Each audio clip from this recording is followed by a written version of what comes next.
A história de Ana agora está na hora de falar de coisas que eu não vi. Deixar de lado Graça e seus problemas e pôr o foco em Ana. Pois, enquanto eu estive fora, alguma coisa tinha acontecido. Ana estava diferente. Mais alegre. Misteriosa. Satisfeita consigo mesma. Aos poucos, fiquei sabendo o ocorrido no número 17, assim como muito do que aconteceu naquele último ano. Eu tinha minhas suspeitas, é claro, mas não vi nem ouvi nada. Só Ana sabia exatamente o que acontecera, e ela nunca foi de fazer confissões. Esse não era o seu estilo, ela sempre preferiu os segredos. Mas, depois dos terríveis acontecimentos de 1924, quando nós ficamos trancadas, juntas, em Riverton, ela se tornou mais sociável. E eu sempre fui uma boa ouvinte. Foi isso que ela me contou. Foi na segunda-feira seguinte à morte de minha mãe. Eu tinha partido para Saffron Green, Teddy e Deborah estavam no trabalho, e Emmeline almoçava com amigos. Ana estava sozinha na sala. Ela pretendia escrever cartas, mas sua caixa de papéis de carta estava esquecida no sofá. Ela não sentia disposição para escrever cartas de agradecimento para as esposas dos clientes de Teddy, por isso contemplava a rua, tentando adivinhar a vida dos transeuntes. Bastante envolvida neste jogo, ela não viu dirigir-se à porta da frente. Não ouviu tocar a campainha. Só soube quando Boyle apareceu na porta da sala. Tem um cavalheiro querendo falar com a senhora, madame. Um cavalheiro, Boyle. Ela disse distraidamente, observando uma garotinha se soltar da babá e correr para o parque gelado. Há quanto tempo ela não corria? Que não corria tão depressa que o vento batia em seu rosto, o coração disparado, quase sem conseguir respirar. Ele disse que veio devolver uma coisa que pertence à senhora, madame. Que coisa mais cansativa. Ele não pode deixar com você, Boyle. Ele diz que não, madame. Diz que tem que entregar pessoalmente. Eu não dei por falta de nada. Ana desviou os olhos relutantemente da garotinha e saiu da janela. É melhor mandá-lo entrar. O Sr. Boyle hesitou. Pareceu estar prestes a dizer alguma coisa. Mais alguma coisa? Quis saber Ana. Não, madame. Só que esse cavalheiro. Eu não acho que ele seja um cavalheiro, madame. Como assim? Ele não parece muito respeitável. Ana ergueu as sobrancelhas. Ele não está despido, está? Não, madame, ele está vestido. Ele está dizendo coisas obscenas. Não, madame. Ele é educado. Ana não entendeu. Não é um francês, baixo e de bigode. Não, madame, de jeito algum. Então me diga, Boyle. Em que consiste esta falta de respeitabilidade? Boyle franziu a testa. Não sei dizer, madame. Foi só uma sensação que eu tive. Ana fingiu levar em consideração a opinião de Boyle, mas seu interesse fora despertado. Se o cavalheiro diz que tem algo que me pertence, é melhor que ele devolva. Se ele mostrar algum sinal de falta de respeitabilidade, Boyle, eu toco a campainha para chamar você. Ela não o reconheceu imediatamente. Afinal, só estivera com ele por pouco tempo, um inverno, quase 10 anos atrás. E ele tinha mudado. Quando ela o conheceu, em Riverton, ele era um garoto, pele clara e lisa, grandes olhos castanhos e modos gentis. E era calmo, ela se lembrava. Aquela era uma das coisas que a tinham enfurecido. O autocontrole dele. O modo como entrou na vida deles, sem avisar, levou a dizer coisas que ela não deveria, e conseguiu, com tanta facilidade, afastar delas o irmão. O homem parado diante dela na sala íntima era alto, usava um terno preto e uma camisa branca. Suas roupas eram bastante comuns, mas ele as usava de um jeito diferente de Teddy e dos outros homens de negócios que Ana conhecia. O rosto dele era marcante, mas magro, ossos salientes e olheiras escuras. Ela podia ver a falta de respeitabilidade a que Boyle se referiu, mas tampouco conseguia explicá-la. Bom dia, ela disse. Ele olhou para ela, dando a impressão de olhar dentro dela. Ela já tinha visto homens encarando-a antes, mas algo no olhar dele a fez ficar vermelha. E quando ela ficou vermelha, ele sorriu. Você não mudou. Foi então que ela o reconheceu. Reconheceu a sua voz. Robiam ter, disse, espantada. Ela tornou a examiná-lo, sabendo quem ele era. O mesmo cabelo preto, os mesmos olhos escuros. A mesma boca sensual, sempre um tanto irônica. Como ela não vira tudo isso antes. Ela se controlou e acrescentou, foi muita gentileza sua ter vindo aqui. Assim que disse isso, arrependeu-se da formalidade das palavras. Ele sorriu, um sorriso um tanto irônico, Ana achou. Não quer sentar-se? Ela indicou a poltrona de Teddy, e Robbie sentou-se educadamente, como um colegial obedecendo a uma ordem que não valia a pena discutir. Mas uma vez ela teve uma sensação incômoda da sua própria superficialidade. Ele continuava olhando para ela. Ela ajeitou o cabelo com as palmas das mãos, para ver se os grampos estavam no lugar, alisou as pontas junto ao pescoço e sorriu educadamente. Tem alguma coisa errada em mim, Sr. Hunter? Algo que eu precise consertar? Não, respondeu. Eu carreguei uma imagem comigo, este tempo todo. Você não mudou. Eu não, sou a mesma, Sr. Hunter, pode ter certeza, ela disse, com delicadeza. Eu tinha 15 anos quando nos vimos pela última vez. Você era mesmo tão jovem. Lá estava a falta de respeitabilidade de novo. E não vinha das suas palavras, afinal, ele tinha feito uma observação perfeitamente natural. Estava no modo de expressá-las. Como se ele lhes conferisse um duplo sentido que Nai não conseguia entender. Vou pedir um chá, sim. Ela disse, e se arrependeu imediatamente. Agora ele ia ficar. Ela se levantou e apertou o botão da campainha, depois foi até a lareira, arrumando os objetos e se acalmando, até Boyle aparecer na porta. O Sr. Hunter vai tomar um chá comigo, disse Ana. Boyle olhou desconfiado para Robbie. Ele foi amigo do meu irmão, acrescentou Ana, durante a guerra. Ah, disse Boyle. Sim, madame. Vou dizer à senhora Tibbit para preparar chá para dois. Como ele era respeitoso. Como a sua deferência fazia parecer convencional. Robbie estava olhando ao redor, examinando a sala. A mobília Art Deco que o Sid Wolf tinha escolhido a última moda, e Caminar sempre tinha apenas tolerado.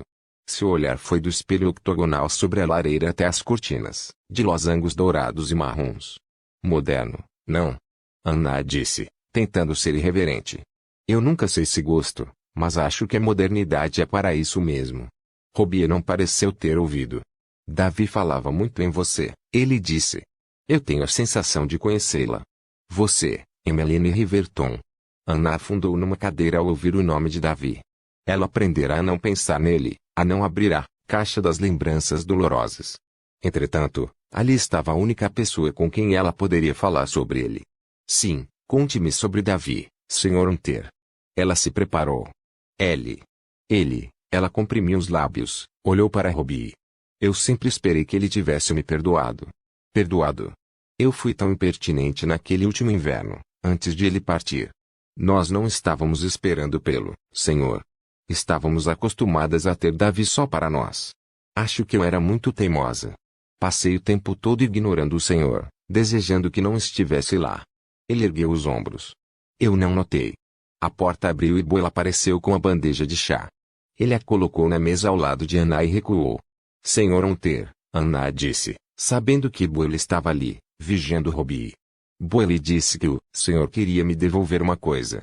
Sim, Robbie confirmou, enfiando a mão no bolso. Ana fez um sinal para Boyle, para indicar que estava tudo bem, que sua presença não era necessária. Depois que ele saiu, Robbie tirou do bolso um pedaço de pano. Estava rasgado, esfiapado, e Ana imaginou como ele podia achar que aquilo lhe pertencia. Quando olhou bem, ela viu que era um velho pedaço de fita, outrora branca, agora marrom. Ele desdobrou a fita, com os dedos trêmulos, e estendeu-a para ela. Ela ficou sem ar. Lá dentro havia um livrinho. Ela o tirou de sua mortalha. Virou ao contrário para ver a capa, embora soubesse muito bem o título, Viagem através do Rubicon. Eu dei isto a Davi. Para dar sorte. Ele assentiu. Ela olhou para ele. Por que você pegou isto? Eu não peguei. Davi jamais o teria dado a ninguém. Não, ele não me deu, eu fui apenas o mensageiro. Ele queria que fosse devolvido, a última coisa que ele disse foi leve isto para Nefertiti. E eu trouxe. Ana não olhou para ele. O nome. Seu nome secreto. Ele não a conhecia tão bem. Ela apertou o livrinho entre os dedos, fechou a tampa das lembranças de quando era corajosa, selvagem e cheia de planos, ergueu a cabeça e olhou para ele. Vamos falar de outras coisas. Robbie concordou com um leve movimento de cabeça e tornou a guardar a fita no bolso. Do que as pessoas falam quando se encontram de novo deste jeito.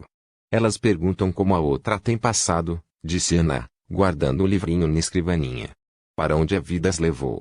Bem, então, disse Robbie. O que você tem feito, Anna? Posso ver muito bem para onde a vida a levou. Anna encheu uma xícara de chá e ofereceu a ele. A xícara oscilou no pires em sua mão. Eu me casei com um cavalheiro chamado Theodore Luxton. Talvez o senhor já tenha ouvido falar nele. Ele e o pai são banqueiros. Trabalham na City. Robbie estava olhando para ela, mas não deu indicação alguma de conhecer Ted. Eu moro em Londres, como o senhor sabe, Anna continuou, tentando sorrir. Uma cidade maravilhosa, o senhor não acha? Tanta coisa para ver e para fazer. Tanta gente interessante. Ela parou. Robbie a estava perturbando, olhando para ela com a mesma intensidade desconcertante com que a tinha olhado tantos anos atrás, na biblioteca. Senhor Hunter, ela disse com uma certa impaciência. Eu gostaria que o senhor parasse com isso. É impossível, você tem razão, ele disse baixinho. Você mudou. Seu rosto está triste. Ela quis responder, dizer que estava enganado. Que a tristeza que ele via era uma consequência das lembranças despertadas sobre o irmão morto. Mas algo na voz dele a impediu. Algo que a fez sentir-se transparente, insegura, vulnerável. Como se ele a conhecesse melhor do que ela conhecia a si mesma. Ela não gostou disso, mas soube que não adiantaria negar. Bem, Sr. Hunter, ela disse, levantando-se. Agradeço por ter vindo aqui. Por ter me procurado para devolver o livro. Robbie entendeu e se levantou também. Eu disse que o devolveria. Vou chamar Bully para acompanhá-lo até a porta. Não é preciso. Eu conheço o caminho. Ele abriu a porta e Emmeline entrou, um turbilhão de seda, cor-de-rosa e cabelos louros. Seu rosto brilhava com a alegria de ser jovem e bem relacionada numa cidade e numa época que pertencia aos jovens e bem relacionados. Ela se atirou no sofá e cruzou as pernas. Anna sentiu-se velha de repente, e estranhamente desbotada. Nossa, estou exausta, Emmeline disse. Sobrou algum chá? Ela ergueu os olhos e viu Robbie. Você se lembra do Sr. Hunter, não é, Emmeline? Perguntou Anna. Emmeline pensou um pouco. Ela se inclinou para a frente e apoiou o queixo na palma da mão, piscando os olhos azuis enquanto examinava o rosto dele. O amigo de Davi, Anna disse. De Riverton. Robbie Hunter, Emmeline disse, sorrindo devagar, encantada, descansando a mão no colo. É claro que sim. Segundo me lembro, você me deve um vestido. Por insistência de Emmeline, Robbie ficou para jantar. Era impensável, ela disse, que ele fosse embora quando mal acabara de chegar. Então Robbie juntou-se a Ted, Emmeline e Anna na sala de jantar do número 17, naquela noite. Anna sentou-se de um lado da mesa, Deborah e Emmeline do outro, Ted numa cabeceira e Robbie na outra. Eles formam um par bem engraçado, Anna pensou. Robbie, o jovem boêmio, e Ted, depois de 4 anos trabalhando com o pai, uma caricatura da riqueza e da influência. Ele ainda era um homem bonito. Anna tinha visto algumas esposas de colegas dele lançando-lhe olhares, totalmente inúteis mas seu rosto estava mais cheio e o cabelo mais grisalho. Suas bochechas também tinham adquirido o tom da vida abastada. Ele se recostou na cadeira. Então, o que o senhor faz para ganhar a vida, Sr. Hunter? Minha esposa disse que o senhor não é empresário. A existência de uma alternativa não lhe passava mais pela cabeça. Eu sou escritor, disse Robbie. Escritor? Perguntou Ted. O senhor escreve para Titimes? Já escrevi, Robbie respondeu dentre outros. Agora eu escrevo para mim mesmo. Ele sorriu. Eu pensei tolamente que seria mais fácil de agradar. Que sorte, disse Deborah, ter tempo para se dedicar ao lazer. Eu não me reconheceria se não estivesse correndo de um lado para outro. Ela iniciou um monólogo sobre o trabalho que tivera com a organização de um recente desfile de modas, e sorriu para Robbie com um ar conquistador. Deborah estava flertando, Anna percebeu. Ela olhou para Robbie.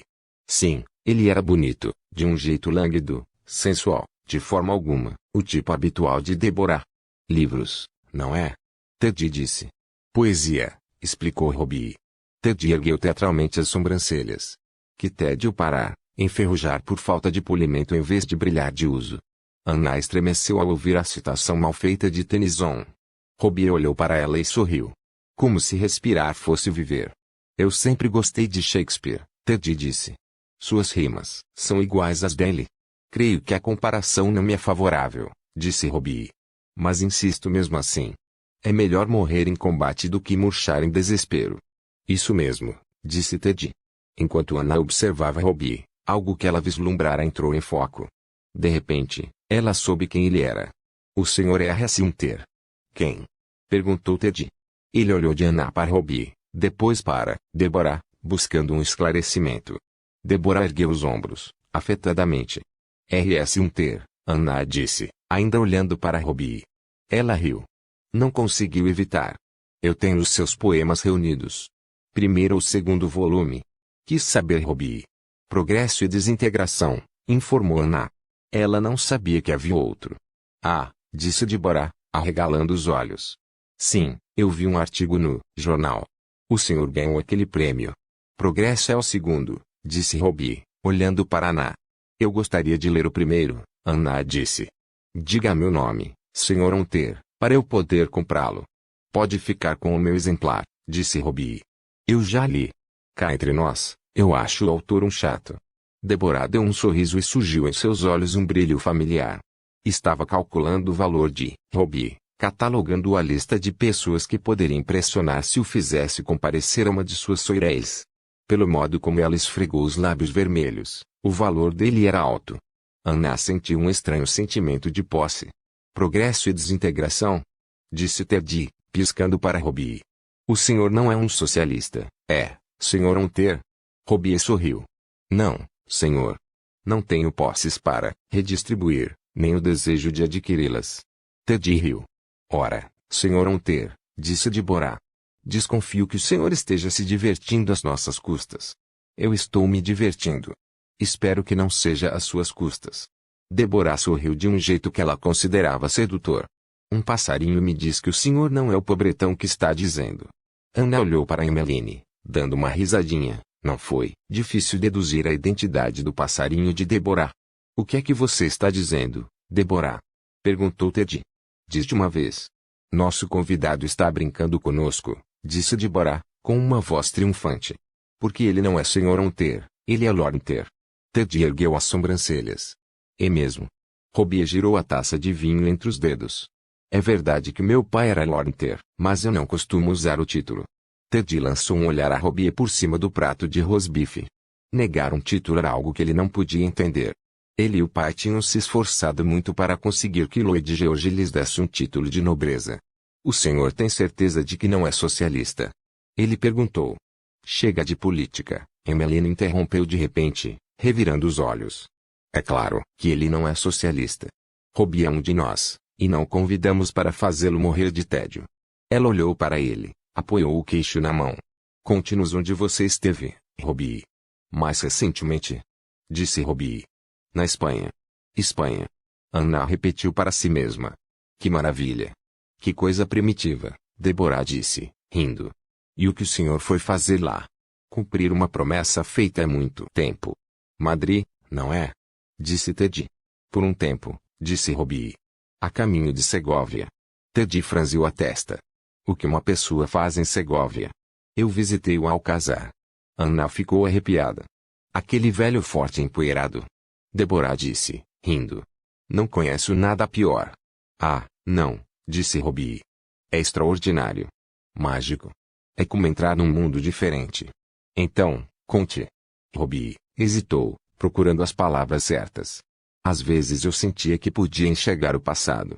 Quando chegava a noite, e eu ficava sozinho, quase conseguia ouvir os sussurros dos mortos. Velhos segredos pairando no ar. Que coisa detestável, disse Deborah. Porque o senhor voltou. Quis saber Anna. Sim, insistiu Ted. O que o trouxe de volta a Londres, Sr. Hunter? Robbie olhou para Anna. Ele sorriu, virou-se para Ted. A providência, eu acho. Tantas viagens, disse Deborah, retomando o flerte. O senhor deve ter sangue de cigano. Robbie sorriu, mas não respondeu. Ou então nosso convidado tem a consciência culpada, arriscou Deborah, inclinando-se na direção de Robbie e baixando a voz. É isso, Sr. Hunter. O senhor está fugindo. Só de mim mesmo, senhorita Luxton traço, ele respondeu. O senhor vai sossegar, disse Ted, quando ficar mais velho. Eu também tinha mania de viajar. Queria conhecer o mundo, colecionar objetos e experiências. Pelo modo como ele passou as palmas da mão sobre a toalha da mesa, dos dois lados do prato, Anna percebeu que ia começar um sermão. Um homem acumula responsabilidades à medida que envelhece. Fica mais acomodado. Diferenças que costumavam despertar entusiasmo quando ele era mais jovem começam a irritar. Veja Paris, por exemplo. Eu estive lá recentemente. Eu adorava Paris, mas a cidade está decadente. Não tem respeito pelas tradições. O modo como as mulheres se vestem, Teddy querido. Deborah riu. Tão pouco chique. Eu sei que você gosta dos franceses e seus tecidos, Debbie, disse Teddy traço. E para vocês, mulheres solteiras, tudo é muito divertido. Mas eu jamais permitiria que minha esposa se vestisse daquele jeito. Anna não conseguiu olhar para Robbie. Ela ficou olhando para o prato, mexeu na comida e depois largou o garfo. Viajar, sem dúvida, abre nossos olhos para culturas diferentes, Robbie estava dizendo. Eu encontrei uma tribo no Extremo Oriente em que os homens gravavam desenhos nos rostos de suas esposas. Emmeline quase engasgou. Com uma faca. Ted engoliu um pedaço de carne sem mastigar, fascinado. Mas por quê? Esposas são consideradas meros objetos de diversão e exibição, disse Robbie. Os maridos acham que têm o direito divino de enfeitá-las como quiserem. Bárbaros, disse Teddy, sacudindo a cabeça, fazendo sinal para Boyle servir-lhe mais vinho. E eles não sabem por que precisam de nós para civilizá-los. Anna não tornou a ver Robbie por várias semanas. Ela achou que ele tivesse esquecido sua promessa de emprestar-lhe seu livro de poesia. Ela suspeitou que fosse da natureza dele usar seu encanto para ser convidado para jantar, fazer promessas vazias e depois desaparecer sem cumpri-las. Ela não estava ofendida, apenas desapontada por ter se deixado enganar. Ela não ia mais pensar nisso. Entretanto, 15 dias depois, quando ela passou pelo corredor HJ da pequena livraria em Drury seus olhos avistaram, por acaso, um exemplar do primeiro livro de poemas dele. Ela o comprou. Tinha apreciado os poemas, afinal, muito antes de perceber que ele era um homem que não cumpria o que prometia. Então, seu pai morreu e ela não pensou mais em Robbie ter. Quando soube de sua morte, Anna sentiu como se tivesse perdido sua âncora, como se tivesse sido arrastada das águas calmas e estivesse à mercê de correntezas desconhecidas e perigosas. Fazia muito tempo que ela não via o pai, ele se recusara a vê-la depois do casamento, e ela não tinha conseguido convencê-lo do contrário. Entretanto, apesar de tudo, enquanto o pai ainda vivia, ela estava ligada a alguma coisa, a alguém grande e forte. Agora, não mais. Sentiu-se abandonada por ele, eles costumavam brigar, isto fazia parte do relacionamento peculiar entre eles, mas ela sempre soube que ele nutria um carinho especial por ela. E agora, sem uma palavra, ele partira. Ela começou a sonhar à noite com águas escuras, navios, naufragando, ondas enormes. E, de dia, pensava cada vez mais na visão da médium de escuridão e morte. Talvez as coisas mudassem quando a irmã fosse morar definitivamente no número 17, ela disse a si mesma. Porque ficou decidido que, depois da morte do pai, Anna seria uma espécie de tutora de Emmeline. Era melhor ficarem de olho nela, Ted disse, depois daquele episódio infeliz com o cineasta. Quanto mais Anna pensava nisso, mais se entusiasmava com a ideia. Ela teria uma aliada na casa. Alguém que a compreendia. Elas ficariam acordadas até tarde, rindo e conversando, dividindo segredos, como costumavam fazer quando eram mais jovens. Mas, quando Emmeline chegou a Londres, eram outras as suas ideias. Londres sempre combinara com Emmeline, e ela se atirou na vida social que adorava. Ia a festas todas as noites, festas brancas, festas no circo, festas debaixo d'água traço. Anna perdia a conta.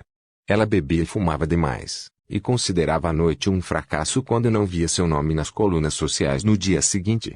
Uma tarde, Anna encontrou Emmeline recebendo um grupo de amigos na sala íntima. Eles tinham empurrado a mobília para junto das paredes e o caro tapete. Berlim estava enrolado perto da lareira. Uma moça com um vestido de gaze verde, que Anna nunca tinha visto, estava sentada em cima do rolo de tapete fumando de forma indolente, deixando a cinza cair no chão, e observando Emmeline tentar ensinar um rapaz com cara de bebê os passos do foxtrot.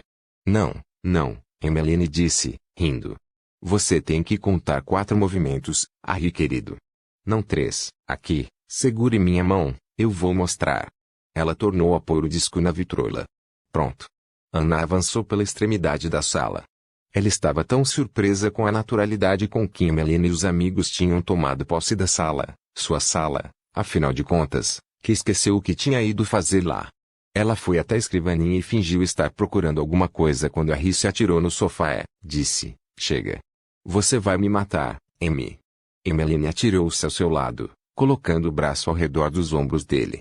Faça como quiser, Harry querido, mas você não vai querer que eu dance com você na festa de Clarissa se não aprender os passos. O foxtrot está na última moda, e eu pretendo dançá-lo a noite inteira. A noite inteira mesmo, pensou Anna. Cada vez mais, as noites de Emmeline só estavam terminando de manhã. Não contentes em passar a noite dançando no Claridge's, bebendo uma mistura de conhaque com entreal que era chamada de sidecars, ela e os amigos deram para continuar a festa na casa de alguém. Quase sempre, alguém que eles não conheciam. Chamavam isso de invasão, rodavam Mayfair vestidos a rigor até encontrar uma festa para ir. Até os criados estavam começando a falar. A nova arrumadeira limpava o hall quando Emmeline entrou às 5:30 da manhã. Emmeline teve sorte de Teddy não ficar sabendo. De Anna não deixar que ele soubesse. Jane disse que Clarissa está falando sério desta vez, disse a moça de vestido cor de jade. Você acha que ela vai mesmo fazer isso? Perguntou Harry.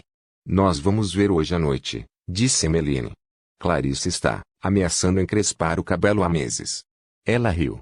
Vai ser uma tola se fizer isso, com aqueles ossos, ela vai parecer um sargento alemão. Você vai tomar gin? Perguntou Harry. Emmeline sacudiu os ombros. Ou vinho. Não importa. Clarissa pretende juntar tudo para as pessoas poderem mergulhar os copos. Uma festa da garrafa, pensou Anna. Ela já ouvira falar nessas festas. Teddy gostava de ler notícias de jornal para ela quando estavam tomando café. Ele baixava o jornal para chamar-lhe a atenção, sacudia a cabeça com um ar de censura e dizia, ouça só isto. Mais uma daquelas festas. Desta vez em Mayfair. Então, ele lia o artigo, palavra por palavra, sentindo um enorme prazer, Anna achava, em descrever os penetras, a decoração indecente, as batidas policiais. Porque os jovens não podiam se comportar como eles se comportavam quando eram jovens, ele questionava. Dar bailes com ceias, criados servindo vinho, cartões de dança.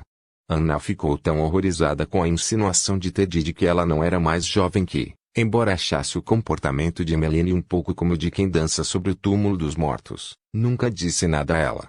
E passou a cuidar para que Teddy não soubesse que Emmeline frequentava essas festas. E, muito menos, que ajudava a organizá-las. Anna se aperfeiçoou em inventar desculpas para as atividades noturnas da irmã. Mas naquela noite, quando subiu a escada para o escritório de Teddy, munida de uma desculpa engenhosa sobre a dedicação de Emmeline à sua amiga Lady Clarissa, ele não estava sozinho. Anna ouviu vozes. As vozes de Teddy e de Simeon. Ela já ia dar meia volta, deixar para voltar mais tarde, quando ouviu o nome do pai. Prendeu a respiração, e, pé ante pé, foi até a porta. Não se pode deixar de ter pena dele, disse Teddy. Não importa o que você pense do homem. Morrer daquele jeito, num acidente de caça, um homem do campo como ele. Simeon pigarreou. Bem, Teddy, cá entre nós, parece que não foi bem assim. Uma pausa, significativa. Uma voz abafada, palavras que Anna não conseguiu entender. Teddy levou um susto. Suicídio. Mentiras, Anna pensou, nervosa. Mentiras deslavadas. Parece que sim, disse Simeon. Lord Gifford disse que um dos criados, aquele sujeito idoso, Hamilton, encontrou-o na propriedade. A criadagem fez o que pôde para encobrir os detalhes. Como eu já disse antes, nenhum criado se compara a um criado inglês em matéria de discrição, mas Lord Gifford disse que cabia a ele proteger a reputação da família e que precisava conhecer os fatos para fazer isso. Anna ouviu o barulho de copos, do sherry sendo servido. E o que foi que Gifford disse? Teddy perguntou. O que o fez pensar que a coisa foi intencional? Simeon suspirou filosoficamente. O homem andava deprimido. Nem todos os homens são feitos para aguentar as agruras do mundo dos negócios. Ele tinha se tornado rabugento, estava sempre mexendo em armas.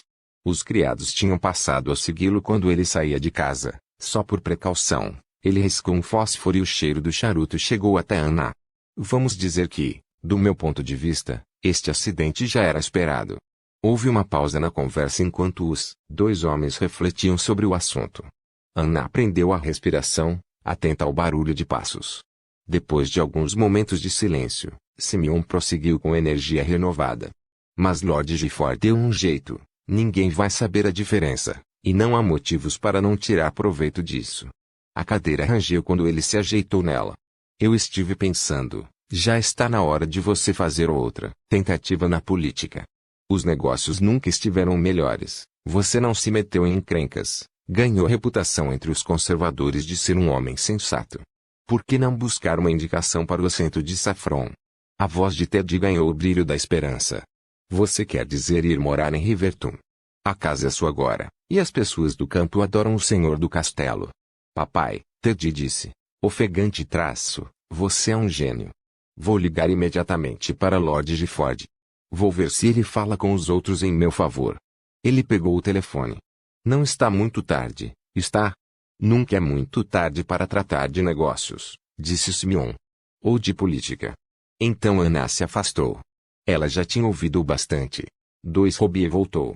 Ele não deu explicação alguma para sua ausência. Simplesmente sentou-se na poltrona de Ted, como se não tivesse passado tempo algum, e presenteou Anna com seu primeiro livro de poesia. Ela ia dizer que já tinha um exemplar quando ele tirou outro livro do bolso do paletó. Para você, ele disse, entregando a ela. O coração de Anna deu um pulo quando ela viu o título. Era Ulisses, de James Joyce, e estava proibido em toda parte. Mas onde você, um amigo em Paris? Anna passou as pontas dos dedos sobre a palavra Ulisses. O livro era sobre um casal, ela sabia, e seu relacionamento físico, moribundo.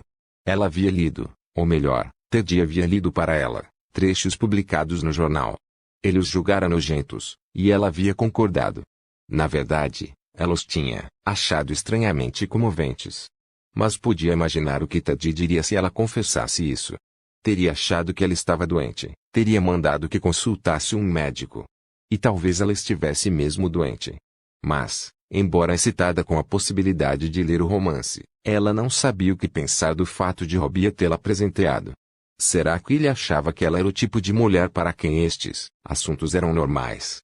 Pior, será que ele estava fazendo uma piada? Será que ele achava uma mulher pudica? Ela já ia perguntar-lhe, quando ele disse, com muita simplicidade e delicadeza, sinto muito pelo que houve com seu pai. E, antes que ela pudesse dizer qualquer coisa sobre Ulisses, percebeu que estava chorando. Ninguém deu importância às visitas de Robbie. No início, com certeza não houve insinuação alguma de que houvesse algo impróprio entre ele e Anna. Anna teria sido a primeira a negar, se houvesse. Todo mundo sabia que Robbie tinha sido amigo do irmão dela, tinha estado com ele na hora da sua morte.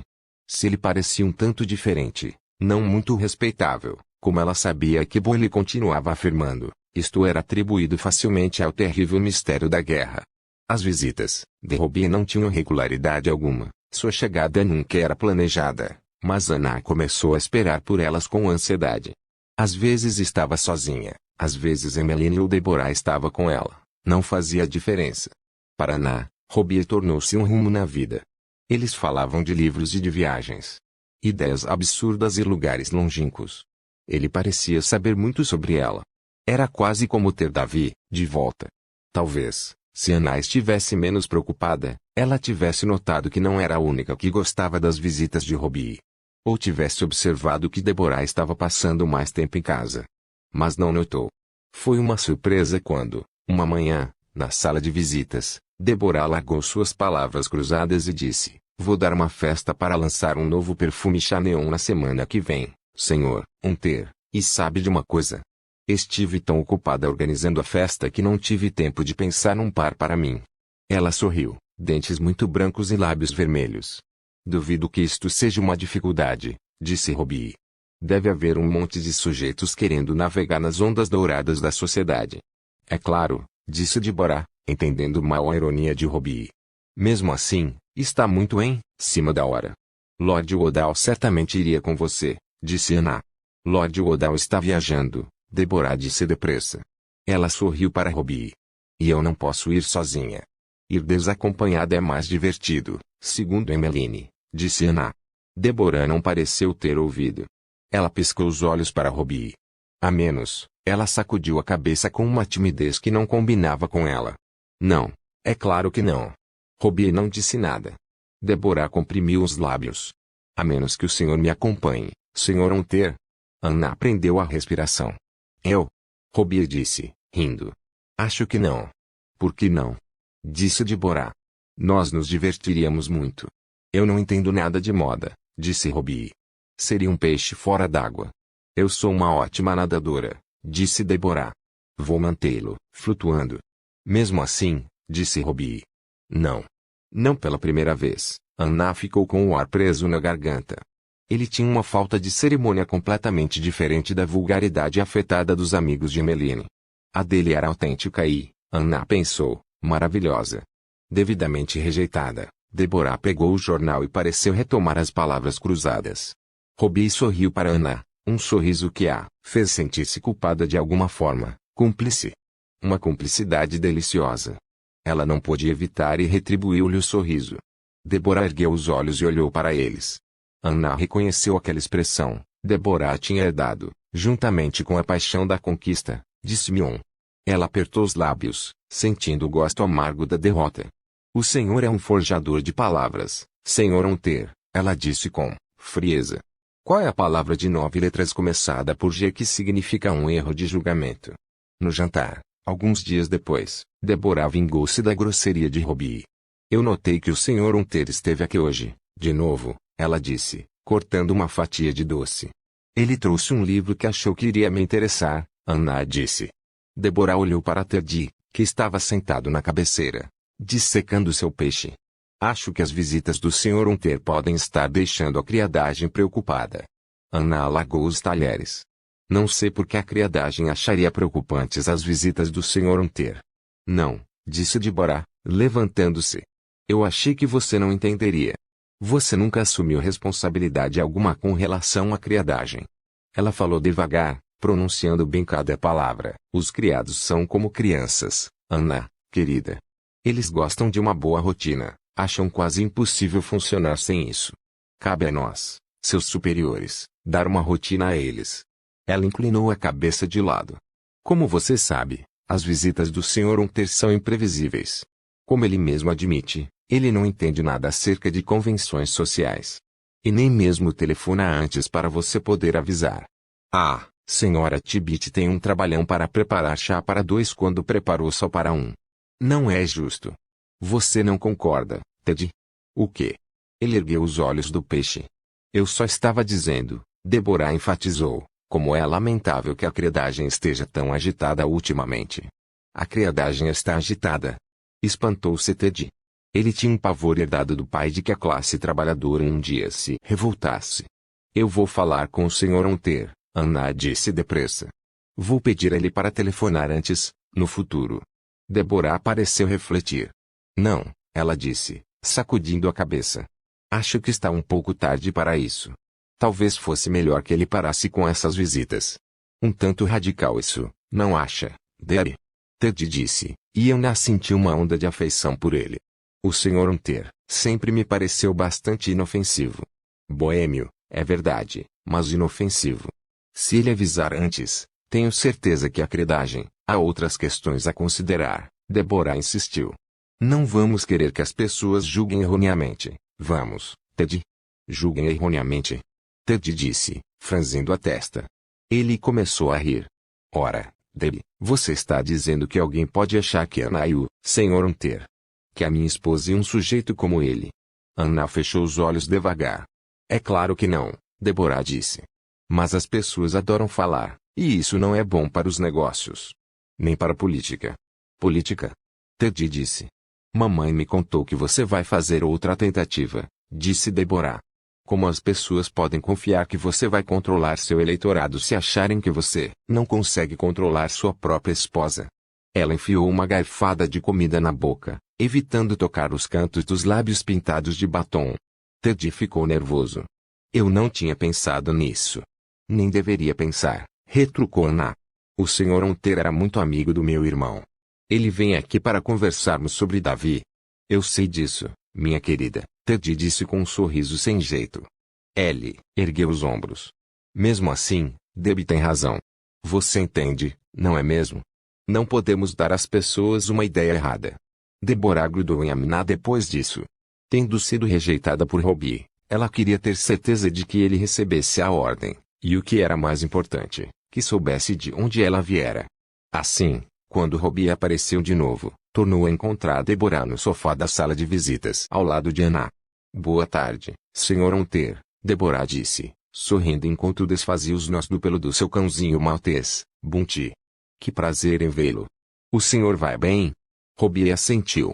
E a senhorita? Ah, eu vou muito bem, respondeu Deborah. Robbie sorriu para Anna. O que a senhora achou? Anna comprimiu os lábios. O exemplar de tio Astilan estava ao lado dela. Ela o devolveu para ele. Gostei muito, Sr. Hunter. Fiquei muito comovida. Ele sorriu. Eu sabia que a senhora ficaria. Anna olhou para Deborah, que arregalou os olhos sutilmente. Sr. Hunter, Anna disse, comprimindo os lábios preciso discutir uma coisa com o senhor. Ela apontou para a poltrona de Ted. Robbie sentou-se, fitou-a com seus olhos escuros. Meu marido, Anna começou, mas não soube como prosseguir. Meu marido. Ela olhou para Deborah, que pigarreou e fingiu estar prestando atenção no pelo sedoso de Bunty. Anna fitou-a por alguns instantes, hipnotizada pelos dedos longos e finos de Deborah, suas unhas pontudas. Robbie acompanhou o olhar dela. Seu marido, Senhora Luxton? Anna falou baixinho. Meu marido preferiria que o senhor não viesse mais aqui sem um motivo. Deborah tirou Bunty do colo, limpou o vestido. O senhor entende, não é, Sr. Hunter? Boyle entrou carregando a bandeja do chá. Ele a depositou na mesa, acenou para Deborah e saiu. O senhor vai ficar para o chá, não é? Deborah disse com uma voz doce que deixou Anna arrepiada. Uma última vez? Com Deborah conduzindo a conversa, eles conseguiram falar sobre o colapso do governo de coalizão sobre o assassinato de Michael Collins. Anna mal conseguiu ouvir. Tudo o que queria eram alguns minutos a sós com a Robbie para explicar. Ela também sabia que Deborah jamais permitiria isso. Ela estava pensando nisso, se teria a oportunidade de falar de novo com ele, percebendo o quanto tinha passado a contar com a companhia dele, quando a porta se abriu e Emmeline entrou, chegando de um almoço com amigos. Emmeline estava particularmente bonita esse dia, tinha penteado o cabelo louro em ondas e usava uma Sharp nova de um tom moderno, amarelo queimado, que fazia sua pele brilhar. Ela entrou voando pela porta, como era seu hábito, fazendo Bunty correr para se esconder debaixo da poltrona, e se atirou num canto do sofá, pondo as duas mãos dramaticamente sobre o estômago. Puxa, ela disse, sem reparar na tensão que havia na sala. Estou tão empanturrada quanto um ganso de Natal. Acho que nunca mais vou conseguir comer nada. Ela inclinou a cabeça de lado. Quais são as novidades, Robbie? Ela não esperou a resposta. Arregalou os olhos de repente e disse, você nunca vai adivinhar quem foi que eu encontrei outro dia na festa de lá, disse Bill Colfax. Eu estava sentada lá, conversando com o querido Lord Erners. Ele estava me contando sobre o pequeno piano que tinha instalado em seu Rolls Royce, quando entraram os Sitwell. Todos os três Sitwell. Eles são muito mais engraçados pessoalmente. O querido Sachi com suas brincadeiras interessantes, e Osbert com aqueles poeminhas com finais engraçados, epigramas, Robbie resmungou. Ele é tão inteligente quanto Oscar Wilde, Emmeline continuou, mas foi Edith quem mais me impressionou. Ela recitou um de seus poemas e provocou lágrimas em todos nós. Bem, você sabe como o Lady Colfax é, completamente snob em relação a gente inteligente, e eu não pude evitar, Robbie querido, disse que conhecia você, e eles quase morreram. Acho que não acreditaram em mim, pensam que eu tenho um talento para inventar coisas, não sei porquê, mas você, entende? Você tem que ir à festa hoje à noite para provar que eles estavam errados. Ela voltou a respirar e, com um movimento rápido, tirou um cigarro da bolsa e acendeu-o. Soltou uma nuvem de fumaça. Diga que você irá, Robbie. Uma coisa é as pessoas duvidarem de você quando você está mentindo, outra coisa é elas duvidarem quando você está dizendo a verdade. Robbie pensou um pouco. A que horas você quer que eu venha buscá-la? Ele perguntou. Anna levou um susto. Ela esperava que ele fosse recusar, como sempre fazia quando Emmeline o convidava para alguma coisa. Julgara que Robbie tivesse a mesma opinião que ela sobre os amigos de Emmeline. Talvez o seu desprezo não se estendesse a Lord Berners e ela disse Bill. Talvez o fascínio do Sitwell fosse irresistível. Durante algum tempo as coisas continuaram assim. Anna via Robbie quando ele vinha a buscar Emmeline, e Deborah não podia fazer nada para mudar isso. Uma vez, quando ela tentou de novo proibir a vinda dele, Teddy sacudiu os ombros e disse que era correto a dona da casa receber as pessoas que vinham visitar sua irmã mais moça. Ela queria que o sujeito ficasse sentado sozinho na sala de visitas. Anna tentou contentar-se com aqueles poucos momentos preciosos, mas se viu pensando em Robbie nos intervalos. Ele nunca tinha dito nada sobre o que fazia quando não estavam juntos. Ela não sabia nem onde ele morava. Então começou a imaginar. Ela sempre fora boa em jogos imaginários. Ela conseguiu, convenientemente, ignorar o fato de que ele estava passando muito tempo com Emmeline. Que importância isso tinha? Emmeline tinha um grupo enorme de amigos. Robbie era apenas mais um. Então, uma manhã, quando ela estava sentada à mesa, tomando café com Teddy, ele bateu com a mão no jornal aberto à sua frente e disse: "O que você acha dessa sua irmã, hein?" Anna se preparou, imaginando qual a confusão que Emmeline tinha arrumado dessa vez. Pegou o jornal que Teddy lhe entregou. Era só uma pequena foto. Robbie e Emmeline saindo de uma boate. Uma boa foto de Emmeline, Anna teve de admitir, o queixo erguido, rindo enquanto puxava Robbie pelo braço. O rosto dela estava menos visível. Ele estava na sombra, tinha desviado o rosto no momento crítico. Teddy pegou de volta o jornal e leu o texto que acompanhava a foto. A senhorita Hertford, uma das jovens mais charmosas da sociedade, retratada com um homem, moreno, desconhecido. O homem misterioso parece ser o poeta R.S. Hunter. Uma fonte diz que a senhorita Hertford mencionou que um anúncio de noivado é esperado para breve. Ele largou o jornal, enfiou uma garfada de ovos na boca. Bem dissimulada ela, não acha? Não achei que Emmeline fosse capaz de guardar um segredo, ele disse. Acho que podia ser pior. Podia ter escolhido aquele R. Bentley. Ele passou o polegar num canto do bigode, limpou um pedacinho de ovo que tinha ficado preso. Você vai conversar com ele, não é? Para ter certeza de que está tudo certo. Eu não quero escândalos. Quando Robbie chegou para buscar Emmeline na noite seguinte, Anna recebeu como sempre fazia. Eles conversaram um pouco, até que Anna não pôde mais aguentar. Senhor Hunter, ela disse, indo até a lareira. Eu preciso perguntar. O senhor tem alguma coisa para me dizer? Ele sorriu para ela. Tenho. E achei que estava dizendo. Alguma outra coisa, Senhor Hunter? O sorriso dele murchou. Acho que não estou entendendo. Alguma coisa que o senhor queira me perguntar? Talvez fosse melhor a senhora me dizer o que acha que eu deveria estar dizendo, disse Robbie. Anna suspirou. Ela pegou o jornal que estava em cima da mesa e o entregou a ele. Ele leu e devolveu a ela. E daí? Senhor Hunter, Anna disse num tom de voz baixo. Ela não queria que os criados ouvissem, caso estivessem no hall de entrada. Eu sou a tutora da minha irmã. Se o senhor quiser ficar noivo dela, seria mais apropriado discutir suas intenções primeiro comigo. Robbie sorriu, viu que Anna não estava achando graça, e ficou sério de novo. Vou me lembrar disso, Sra. Luxton. Ela olhou para ele. E então, Sr. Hunter? E então, Sra. Luxton? O senhor gostaria de me perguntar alguma coisa?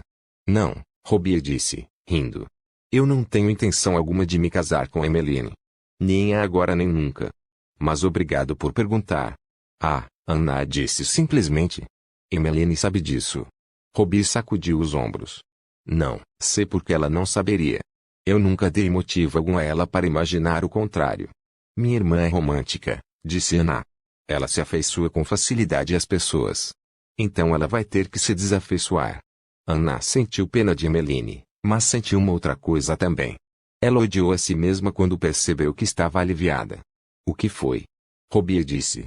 Ele estava muito perto dela. Ela não tinha percebido que ele se aproximara. Eu estou preocupada com Emmeline, Anna disse, afastando-se um pouco, batendo com a perna no sofá.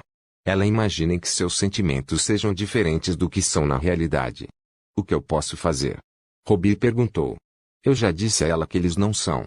O senhor tem que parar de vê-la, Anna disse baixinho.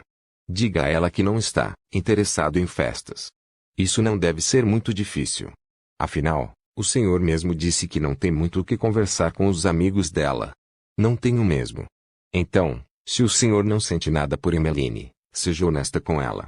Por favor, senhor Hunter. Pare com isso. Senão ela vai sofrer, e eu não posso deixar que isso aconteça. Robbie olhou para ela. Estendeu a mão e ajeitou muito delicadamente uma mecha do cabelo dela que tinha se soltado. Ela ficou paralisada, não conseguia ver mais nada a não ser ele. Seus olhos escuros, o calor que vinha de sua pele, seus lábios macios. Eu faria isso, ele disse. Agora mesmo. Ele estava muito perto dela. Ela sentiu o seu hálito em seu pescoço. Ele falou baixinho. Mas como eu poderia ver você? As coisas mudaram depois disso. É claro que sim, tinham que mudar. Algo implícito tinha se tornado explícito. Para Ana, a escuridão tinha começado a desaparecer. Ela estava se apaixonando por ele, é claro, embora não percebesse logo. Ela nunca tinha estado apaixonada antes, não tinha termo algum de comparação. Sentira-se atraída por algumas pessoas, tinha sentido aquele impulso súbito, inexplicável, como acontecer um dia com Ted. Mas havia uma diferença entre apreciar a companhia de alguém, achar a pessoa atraente, e se apaixonar perdidamente.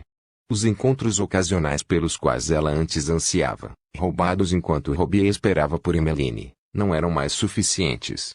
Anna queria vê-lo em outro lugar, a sós, em um lugar onde pudessem conversar livremente. Onde não houvesse o risco constante de que outra pessoa pudesse aparecer. A oportunidade chegou numa noite no início de 1923. Ted estava na América a negócios, Deborah tinha ido passar o fim de semana no campo, e Emmeline tinha ido com amigos a uma das leituras da poesia de Robbie. Anna tomou uma decisão. Ela jantou sozinha na sala de jantar, em seguida foi para a sala íntima tomar o café, depois retirou-se para o quarto. Quando fui ajudá-la a se vestir para dormir, ela estava no banheiro, sentada na beirada da elegante banheira com pés em formato de garras. Usava uma delicada combinação de cetim, Ted havia trazido de uma de suas viagens ao continente. Nas mãos, ela segurava alguma coisa preta. A senhora quer tomar um banho, madame? Perguntei. Era incomum, mas não seria a primeira vez em que ela tomava um banho depois do jantar. Não, disse Anna. Quer que eu traga a sua camisola? Não, ela disse. Eu não vou me deitar, Grace. Vou sair. Eu fiquei confusa. Madame. Eu vou sair. E preciso da sua ajuda. Ela não queria que os outros criados soubessem. Eles eram espiões, ela disse, e não queria que Ted nem Deborah, e tampouco Emmeline, aliás, soubessem que ela saíra de casa aquela noite. Fiquei preocupada pelo fato de ela sair, sozinha à noite, escondendo isso de Ted, e imaginei aonde ela iria, se me contaria. Apesar de preocupada, concordei em ajudar. É claro que sim.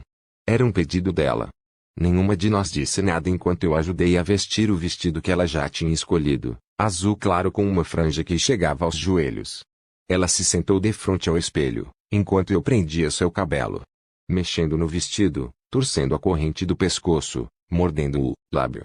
Então ela me entregou uma peruca, preta e curta, que Emmeline tinha usado meses antes numa festa fantasia.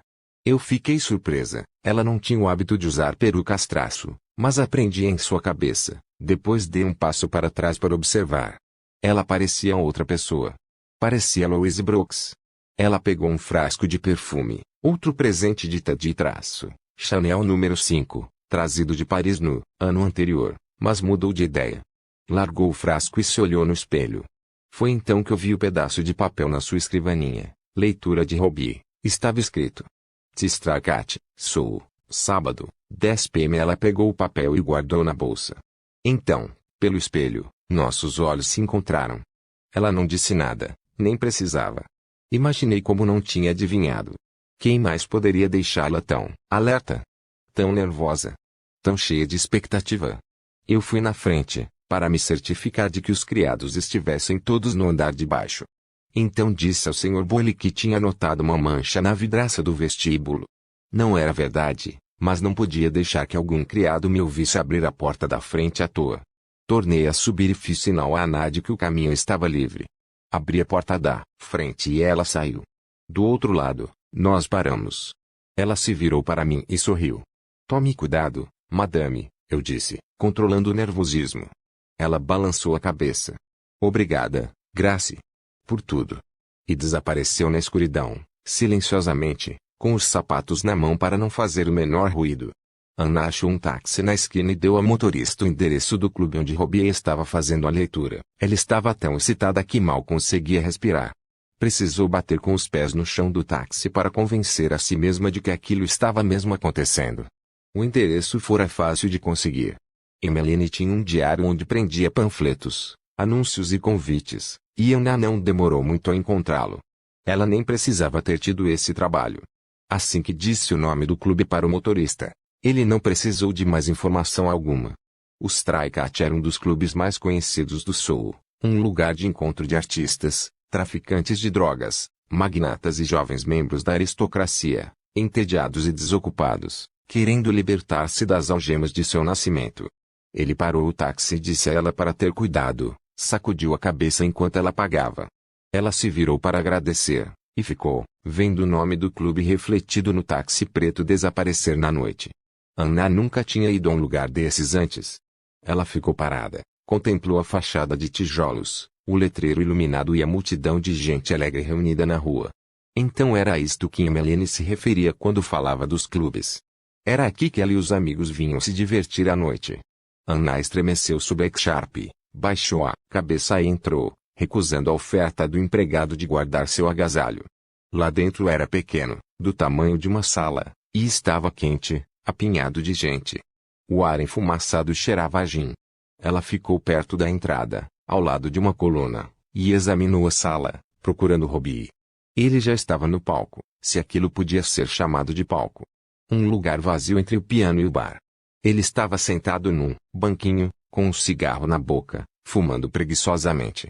Seu paletó estava pendurado nas costas de uma cadeira próxima e ele estava só com a calça preta do terno e uma camisa branca. O colarinho estava aberto e o cabelo despenteado. Ele folheava um caderno. Na frente dele, a plateia estava espalhada em mesas. Outros estavam sentados nos banquinhos do bar ou agrupados nos cantos da sala. Então, Anna avistou Emmeline, sentada a uma mesa, rodeada de amigos. Fanny estava com ela, a matrona do grupo. A vida de casada tinha se mostrado uma decepção para Fanny. Com os filhos nas mãos de uma governanta chata e um marido que passava o tempo todo imaginando novas doenças, não havia muito o que fazer. Quem poderia culpá-la por buscar diversão ao lado de amigos mais jovens? Eles a toleravam. Emmeline tinha dito a Anna, porque ela era tão autêntica na sua busca de diversão e, além disso, era mais velha e podia tirá-los de todo tipo de encrencas. Era especialmente boa em conversar com a polícia quando eles eram apanhados em batidas de madrugada. Todos estavam tomando coquetéis em taças de martini, e um deles espalhou uma carreira de pó branco sobre a mesa. Normalmente, Anna teria ficado preocupada com Emmeline, mas esta noite ela estava de bem com o mundo. Anna se aproximou mais da coluna, mas não precisava ter se preocupado. Eles estavam tão distraídos uns com os outros que nem tinham tempo de olhar para ninguém. O sujeito com o pó branco cochichou alguma coisa para Emmeline e ela riu alto, atirando a cabeça para trás. As mãos de Robbie estavam tremendo. Anna podia ver o caderno balançando. Ele pôs o cigarro num cinzeiro em cima do bar e começou, sem introdução alguma. Um poema sobre história, mistério e memória, A Névoa Mutante. Era um dos favoritos dela. Anna observou-o. Era a primeira oportunidade que tinha de olhar direito para ele, de deixar seus olhos percorrerem o rosto dele, o corpo dele, sem que ele soubesse. E ela escutou. As palavras a tinham tocado quando ela leu o poema, mas ouvi-lo falar era olhar para dentro do próprio coração. Ele terminou e a plateia aplaudiu, e alguém riu e ele ergueu os olhos para ela. O rosto dele não o traiu, mas ela soube que ele a tinha visto e reconhecido, apesar do disfarce. Por um momento eles ficaram sozinhos. Ele olhou de volta para o caderno, virou algumas páginas, hesitou um pouco, começou a ler o poema seguinte. E então falou só para ela. Um poema atrás do outro. Sobre saber e não saber, verdade e sofrimento, amor e desejo. Ela fechou os olhos e, a cada palavra que ele dizia, sentia a escuridão desaparecendo. Então ele terminou e a plateia aplaudiu. A equipe do bar entrou em ação, preparando coquetéis e servindo bebidas, e os músicos tomaram seus lugares e começaram a tocar jazz. Algumas das pessoas sorridentes e embriagadas improvisaram uma pista de dança entre as mesas. Anna viu Emmeline acenar para Robbie, fazer um sinal para ele se juntar a eles na mesa. Robbie acenou de volta e apontou para o relógio. Emmeline fez um beicinho, um gesto exagerado, depois acenou quando um dos amigos a puxou para dançar. Robbie acendeu outro cigarro, vestiu o paletó e guardou o caderno no bolso interno do paletó. Ele disse alguma coisa para um homem que estava atrás do bar e atravessou a sala na direção de Anna. Nesse momento, quando o tempo desacelerou e ela o viu se aproximando, Anna ficou tonta. Sentiu uma vertigem. Como se estivesse parada no topo de um rochedo enorme, sob um vento muito forte, sem poder fazer nada a não ser cair. Sem uma palavra, ele pegou a mão dela e a levou para fora. Eram 3 da manhã quando Anna desceu silenciosamente a escada de serviço do número 17. Eu estava esperando por ela, como tinha prometido, com um nó no estômago de nervoso.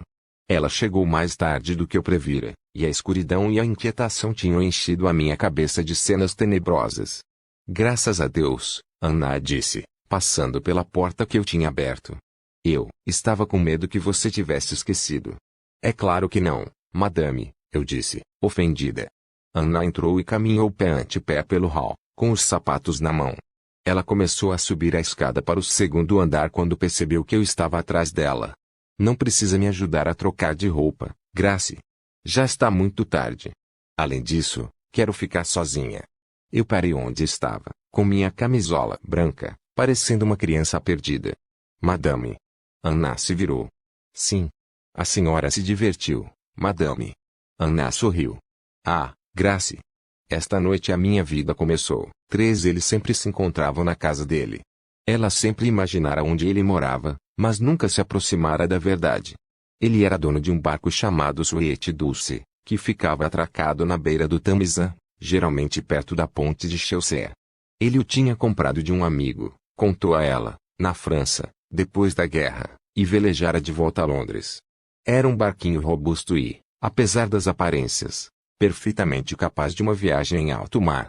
O interior era surpreendentemente arrumado, paredes forradas de madeira, uma kitnet com paneiras de cobre e uma área de estar com uma cama de armar sob janelas cobertas por cortinas. Havia até um banheiro e um chuveiro. O fato de ele morar num lugar tão fora do comum, tão diferente de tudo o que ela já tinha visto, só fazia a aventura mais excitante. Havia algo de delicioso nesses momentos de intimidade em um lugar tão secreto. Era fácil combinar os encontros.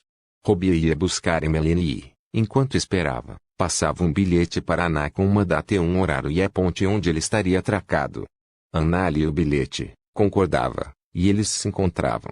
Às vezes era impossível, Teddy precisava da presença dela num evento ou Stella indicava como voluntária em algum comitê. Nessas ocasiões, ela não tinha como avisá-lo. E ficava triste ao pensar que ele a tinha esperado em vão. Na maioria das vezes, porém, ela conseguia ir. Dizia que ia se encontrar com uma amiga para almoçar, ou ia fazer compras, e desaparecia. Nunca ficava fora muito tempo. Era muito cuidadosa quanto a isso. Qualquer coisa mais longa que uma manhã, ou uma tarde podia despertar suspeitas. O amor ilícito torna as pessoas dissimuladas, e ela logo se acostumou, passou a raciocinar rapidamente quando era vista em algum lugar inesperado por alguém inesperado. Um dia ela deu com Lady Clementine em Oxford Circus. Lady Clementine perguntou onde estava o motorista dela. Anna disse que tinha ido a pé. O tempo estava tão bonito que ela sentiu vontade de dar um passeio. Mas Lady Clementine não tinha nascido ontem. Ela apertou os olhos e balançou a cabeça. Disse a Anna para tomar cuidado, que a rua tinha olhos e ouvidos. A rua, talvez, mas não o rio. Pelo menos, não o tipo de olhos e ouvidos que Anna precisava temer. O Thames era diferente nessa época. Um rio agitado, cheio de barulho e de tráfego, barcos de carvão a caminho das fábricas, barcas transportando mercadorias, barcos de pesca levando peixes para o mercado, e, ao longo dos canais, enormes e dóceis cavalos clydesdales puxando chalupas pintadas, tentando ignorar o voo rasante das gaivotas. Anna adorava o rio. Ela não podia acreditar que, estando em Londres tanto tempo, nunca tinha descoberto o coração da cidade. Ela já tinha passado pelas pontes, é claro, pelo menos por algumas, tinha atravessado as pontes no carro com o motorista muitas vezes. Mas não tinha prestado atenção na agitação lá embaixo. Assim eles se encontravam. Ela saía do número 17 e ia para a ponte que ele indicara no bilhete. Às vezes era numa região que ela conhecia, outras vezes ele a levava a uma parte desconhecida de Londres. Ela encontrava a ponte, descia até a margem e procurava o barquinho azul no rio. Ele estava sempre esperando. Quando ela se aproximava, ele estendia a mão e a ajudava a subir a bordo. Eles iam para a cabine, longe do mundo agitado e barulhento, entravam no seu próprio mundo. Às vezes, depois, eles ficavam deitados juntos, embalados pelo balanço do barco, contando suas vidas um ao outro. Eles falavam, como amantes costumam fazer, de poesia, música e dos lugares onde Robbie tinha estado e que ela ansiava por conhecer. Numa tarde de inverno, quando o sol já estava se pondo no céu, eles subiram a escadinha estreita até o convés e entraram na cabine de comando. Tinha baixado um nevoeiro e, junto com ele, a dádiva da privacidade. Ao longe, do outro lado do rio, alguma coisa estava queimando. Eles podiam sentir o cheiro da fumaça de onde estavam enquanto olhavam, as chamas foram ficando cada vez mais altas e fortes. Deve ser uma barca, disse Robbie. Quando ele falou, algo explodiu e ele se encolheu. Uma chuva de fagulhas encheu o ar. Anna ficou olhando uma nuvem de luz dourada penetrando no nevoeiro. Que horror, ela disse. Mas que lindo. Era como uma das pinturas de Turner, ela pensou. Robbie pareceu ler seu pensamento. Whistler costumava morar no Tamisa, ele disse. Ele adorava pintar o nevoeiro mutante, os efeitos de luz. Moonette também, ele esteve aqui por algum tempo. Então você está em boa companhia, Anna disse, sorrindo. Meu amigo, o antigo dono de Dulce era um pintor, disse Robbie. É mesmo? Como é o nome dele? Eu poderia conhecer seu trabalho? O nome dela é Marin Surratt. Anna sentiu uma pontinha de ciúme, pensando nessa mulher que tinha morado no próprio barco, ganhado a vida como pintora, conhecido Robbie quando ela, Anna, não o conhecia. Você amava? Ela perguntou, preparando-se para a resposta. Eu gostava muito dela, ele disse mas infelizmente ela era muito ligada à sua amante, Georgette. Ele riu ao ver a cara de Anna. Paris é um lugar muito diferente. Eu adoraria voltar lá, disse Anna. Nós voltaremos, disse Robbie, segurando sua mão. Um dia, nós voltaremos lá. Num dia chuvoso de abril, eles estavam deitados juntos, abraçados, ouvindo a água bater suavemente contra o casco do barco. Anna observava o relógio da parede, controlando as horas para não se atrasar. Finalmente, quando o ponteiro dos minutos alcançou a hora, ela se levantou, apanhou o par de meias que estava no pé da cama e começou a calçar o pé esquerdo. Robbie passou os dedos pela base da sua espinha. Não vá, ele disse. Ela começou a calçar a meia direita. Fique. Ela já estava de pé, enfiando a combinação pela cabeça, ajeitando-a ao redor dos quadris. Você sabe que eu ficaria. Ficaria para sempre, se pudesse. No nosso mundo secreto. Sim. Ela sorriu. Ajoelhou-se na beira da cama e acariciou o rosto dele. Eu gosto disso. Do nosso mundo.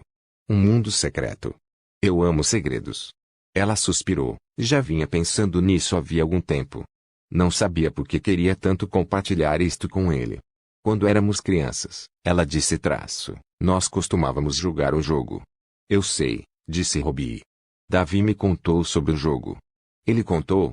Robbie assentiu, mas o jogo é secreto, Anna disse automaticamente. Porque ele contou a você. Você também estava prestes a me contar. Sim, mas é diferente. Você e eu. É diferente. Então conte-me sobre o jogo, ele disse. Esqueça que eu já sei. Ela olhou para o relógio. Eu preciso mesmo ir. Fale bem depressa, ele disse. Está certo. Bem depressa. E ela contou. Contou a ele sobre Nefertiti e Charles Darwin, e a Rainha Vitória de Emmeline, e sobre as aventuras que eles tiveram, cada uma mais extraordinária do que a outra. Você devia ter sido escritora, ele disse, acariciando-lhe o braço. Sim, ela disse com seriedade. Eu poderia ter realizado minhas fugas e minhas aventuras por meio de escrita. Não é tarde para isso, ele disse. Você podia começar a escrever agora. Ela sorriu. Agora eu não preciso mais. Você é a minha fuga. Às vezes ele comprava vinho e eles bebiam em velhos copos de vidro. Comiam pão e queijo, e ouviam música romântica no pequeno gramofone que ele tinha trazido da França. Às vezes, quando as cortinas de renda estavam fechadas, eles dançavam. sem se importar com o espaço apertado do barco. Numa dessas tardes ele adormeceu. Ela tomou o resto do vinho, ficou um tempo deitada ao lado dele, tentando combinar sua respiração com a dele, e entrando finalmente no ritmo. Mas ela não conseguia dormir. A novidade de estar deitada ao lado dele era muito grande. A novidade que ele representava era muito grande. Ela se ajoelhou no chão e observou o rosto dele. Nunca o tinha visto dormindo antes. Ele estava sonhando. Ela podia ver os músculos ao redor dos seus olhos ficando tensos com o que ele via por trás das pálpebras fechadas. Suas pálpebras começaram a tremer. Ela achou que devia acordá-lo.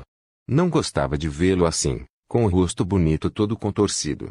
Então ele começou a gritar, e ela ficou com medo que alguém ouvisse na margem do rio. Que viessem socorrê-lo. Poderiam chamar alguém.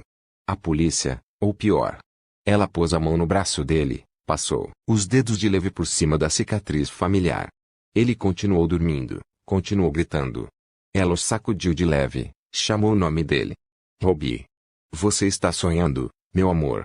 Ele abriu os olhos, escuros e arregalados, e, quando ela deu por si, estava deitada no chão. Ele estava montado nela, com as mãos ao redor do seu pescoço. Ele a estava estrangulando, ela mal podia respirar. Tentou dizer o nome dele, dizer a ele para parar, mas não conseguiu. Isto só durou um instante, então ele voltou a se viu que era ela. Viu o que estava fazendo. Ficou em pé de um salto. Então ela se levantou, ficou sentada no chão e recuou até encostar as costas na parede. Olhou para ele, chocada, imaginando o que lhe havia acontecido. Quem ele tinha pensado que ela fosse. Ele estava parado do outro lado, com o rosto entre as mãos, os ombros curvados. Você está bem? Ele quis saber, sem olhar para ela. Ela assentiu, imaginando se estava mesmo bem. Sim, ela disse finalmente. Então ele se aproximou e se ajoelhou ao lado dela. Ela deve ter estremecido, porque ele pôs as mãos dela nos ombros dele e disse, eu não vou machucá-la. Ele ergueu o queixo dela para ver sua garganta. Jesus, disse. Está tudo bem, ela disse, com mais firmeza dessa vez. Você está. Ele encostou um dedo em seus lábios. Ele ainda respirava muito depressa. Sacudiu a cabeça, e ela percebeu que ele queria explicar. Mas não podia. Ele encostou a mão no rosto dela. Ela descansou o rosto na mão dele, olhando nos olhos. Olhos tão escuros, cheios de segredos que ele não compartilhava.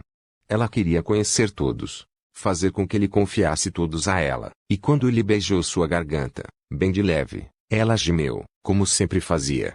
Ela precisou usar cachecóis durante uma semana. Mas não se importou. De certa forma, ficou contente de carregar sua marca.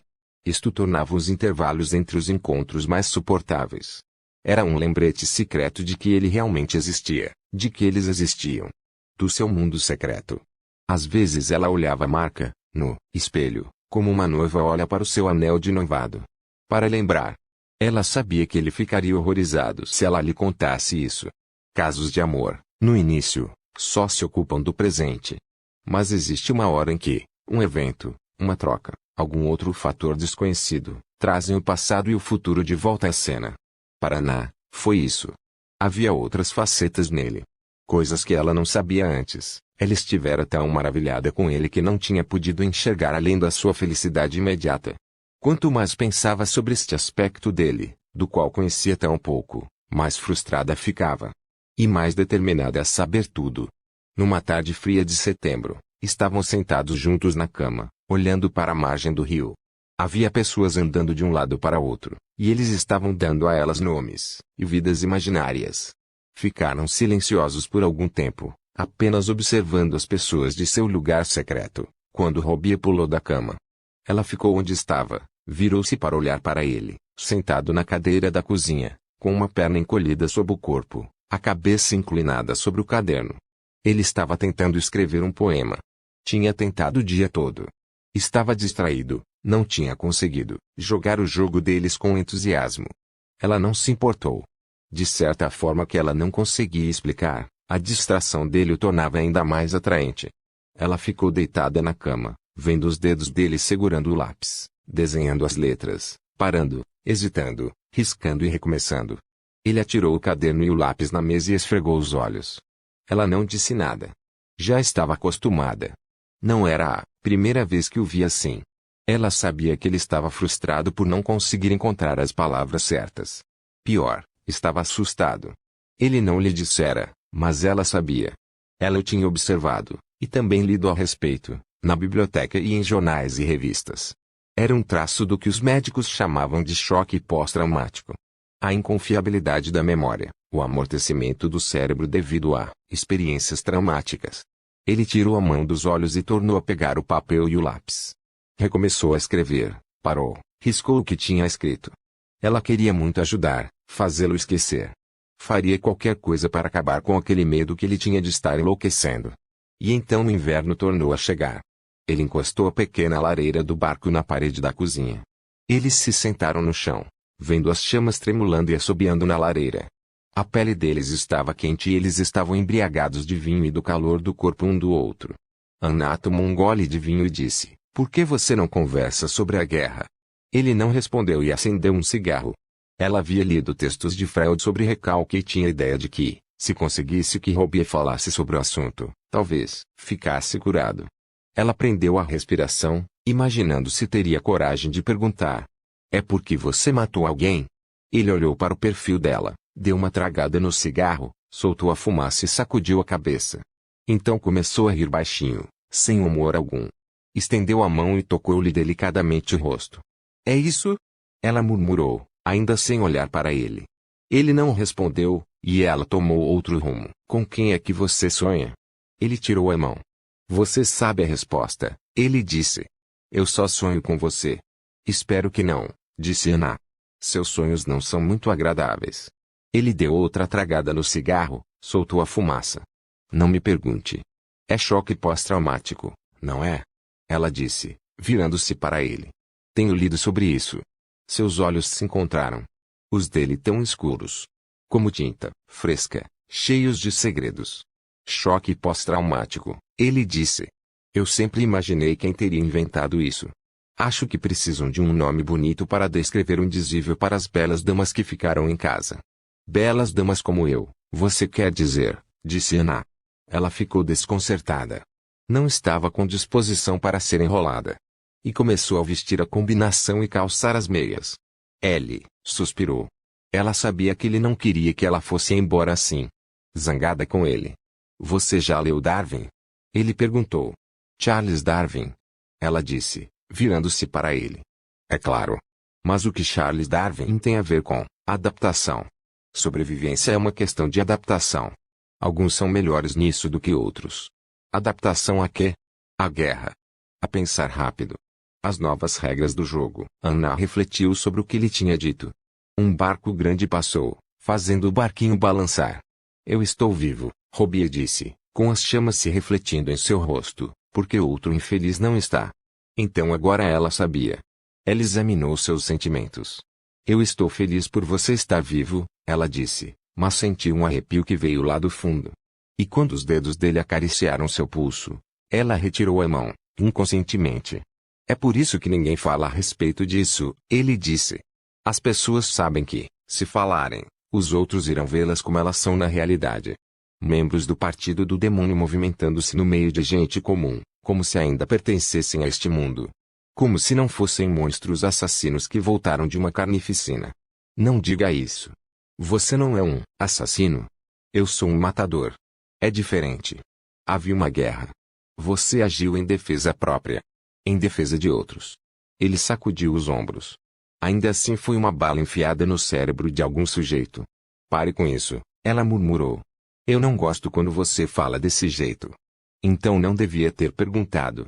Ela não gostava disso. Não gostava de pensar nele assim, mas viu que não conseguiu deixar de fazê-lo. Que alguém que ela conhecia, alguém que conhecia intimamente, cujas mãos tinham percorrido carinhosamente o seu corpo, alguém em quem confiava implicitamente, tinha matado.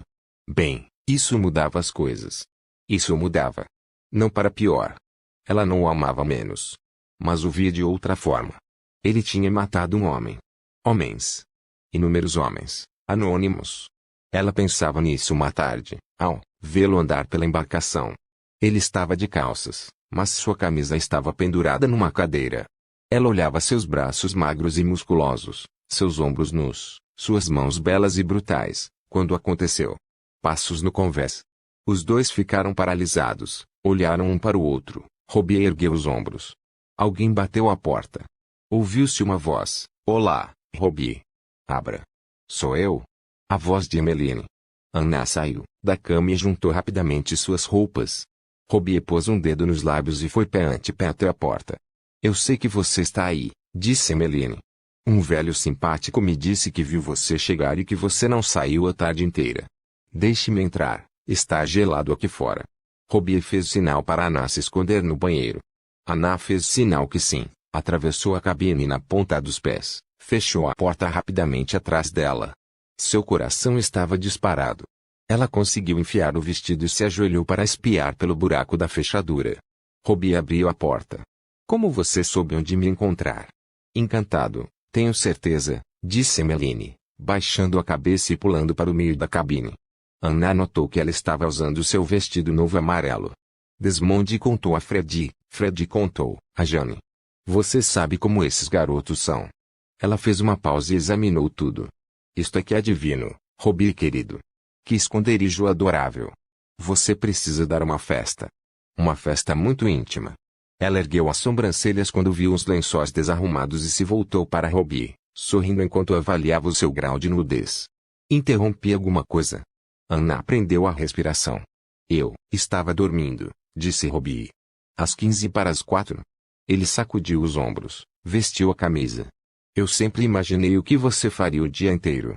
Pensei que estivesse ocupado escrevendo poemas. Eu estava. Estou. Ele esfregou o pescoço, bufou zangado.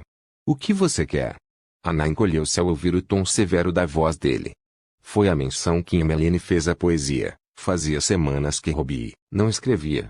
Emmeline não pareceu notar a indelicadeza. Eu queria saber se você ia hoje. À casa de Desmond. Eu disse a você que não ia. Eu sei o que você disse, mas achei que poderia ter mudado de ideia. Não mudei. Houve um silêncio e Robbie olhou para a porta e Emmeline olhou esperançosa para a cabine. Talvez eu pudesse. Você tem que ir, Robbie disse depressa. Eu estou trabalhando. Mas eu podia ajudar. Ela usou a bolsa para erguer a ponta de um prato sujo, a lavar a louça ou, eu disse que não. Robbie abriu a porta. Anna viu Emmeline forçar um sorriso. Eu estava brincando, querido. Você não achou que eu não tinha nada melhor a fazer numa tarde tão bonita do que limpar a casa, achou? Robbie não disse nada. Emmeline se dirigiu para a porta. Endireitou a gola do vestido. Você vai amanhã à casa de Fred? Ele balançou a cabeça afirmativamente. Você me apanha às 6. Sim, disse Robbie, e ele fechou a porta atrás dela. Então Anna saiu do banheiro. Ela se sentia suja. Como um rato saindo do buraco. Talvez a gente devesse dar um tempo. Ela disse. Uma semana mais ou menos. Não, disse Robbie. Eu já disse a Emmeline para não aparecer por aqui. Vou dizer de novo. Vou fazer com que ela entenda. Anna concordou com a cabeça. Imaginou por que estava se sentindo tão culpada. Ela tornou a lembrar a si mesma que tinha que ser assim. Que Emmeline não ia ser magoada. Robbie tinha explicado a ela que seus sentimentos não eram românticos. Ele disse que ela havia rido e perguntado por que ele imaginara que ela pensasse outra coisa. Mesmo assim, alguma coisa na voz de Emmeline, um nervosismo por baixo da falsa naturalidade. E o vestido amarelo. O favorito de Emmeline. Anna olhou para o relógio da parede. Ainda faltava meia hora para ela ir embora. É melhor eu ir, ela disse. Não, ele disse. Fica. Eu tenho, pelo menos alguns minutos. Dê tempo para Emmeline se afastar. Anna concordou e Robbie se aproximou dela. Passou a mão pelos dois lados do seu rosto, segurou seu pescoço e a puxou para si. Um beijo súbito, violento, que a fez perder o equilíbrio e que afastou completamente todas as dúvidas. Uma tarde úmida de dezembro, eles estavam sentados na cabine de comando. O barco estava atracado perto de Battersea Bridge, onde os salgueiros se debruçavam sobre Tamisa. Anna soltou o ar devagar. Ela aguardava o momento certo para contar a ele. Não vou poder encontrar você por 2 semanas, ela disse. É o Ted. Ele vai receber hóspedes da América nas próximas 2 semanas e eu vou ter que bancar a boa esposa. Passear com as pessoas. Distraí-las. Eu odeio imaginar você fazendo isso, ele disse. bajulando-o. Eu não vou bajulá-lo. Ted não saberia o que estava acontecendo se eu fizesse isso. Você sabe o que eu quero dizer, disse Robbie. Ela concordou. É claro que ela sabia o que ele queria dizer. Eu também odeio. Eu faria qualquer coisa para não ter que deixar você. Qualquer coisa. Quase tudo. Ela estremeceu quando uma rajada de chuva entrou na cabine. Combine de visitar Emmeline na semana que vem. Diga-me quando e onde poderemos nos encontrar depois do ano novo. Robbie estendeu a mão para fechar a janela. Eu quero terminar com Emmeline. Não, disse Anna. Ainda não. Como vamos nos ver? Como eu vou saber onde encontrá-lo? Isto não seria um problema se você morasse comigo. Nós sempre saberíamos onde nos encontrar. Nunca nos perderíamos um do outro. Eu sei, eu sei. Ela segurou a mão dele. Mas até então. Como você pode pensar em terminar a amizade com Emmeline? Ele tirou a mão. A janela estava emperrada. Não se mexia. Você tinha razão, ele disse. Ela está ficando muito apegada. Deixe isso, disse Anna. Você está se molhando. Finalmente, a janela cedeu e fechou com um estrondo. Robbie tornou a sentar-se, o cabelo pingando. Apegada demais. Emmeline é arrebatada, disse Anna, tirando uma toalha do armário, secando o rosto dele. É o jeito dela. Por quê? O que o faz dizer isso? Robbie sacudiu a cabeça com impaciência. O que foi? Disse Anna. Nada, disse Robbie. Você tem razão. Não deve ser nada. Eu sei que não é nada, Anna disse com firmeza. E ela acreditava mesmo nisso naquele momento. Mas teria dito mesmo se não acreditasse.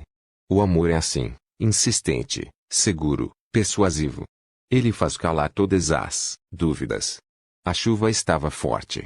Você está com frio, disse Anna, cobrindo os ombros dele com a toalha. Ela se ajoelhou e enxugou os braços dele. Você vai pegar um resfriado. Ela não olhou para ele quando falou. Ted quer que nos mudemos de volta para Riverton. Quando? Em março. Ele vai restaurar a casa, construir uma nova casa de verão. Ele só fala nisso ultimamente, ela falou, friamente. Ele se imagina o próprio cavalheiro rural. Por que você não me contou isso antes? Eu não queria pensar nisso, ela disse, infeliz. Fico torcendo para ele mudar de ideia. Ela o abraçou com violência. Você precisa manter contato com Emmeline. Eu não posso convidar você para ficar lá, mas ela pode. Na certa, ela vai levar amigos para os fins de semana, para festas. Ellie concordou, mas não a encarou. Por favor, disse Anna. Faça isso por mim. Eu preciso saber que você vai lá. E nós vamos nos tornar um desses casais que se encontram no campo.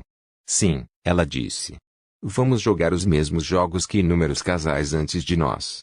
Encontros furtivos durante a noite, fingir que mal nos conhecemos durante o dia. Sim, ela disse baixinho. Esse não é o nosso jogo, eu sei. Não é o bastante, ele disse.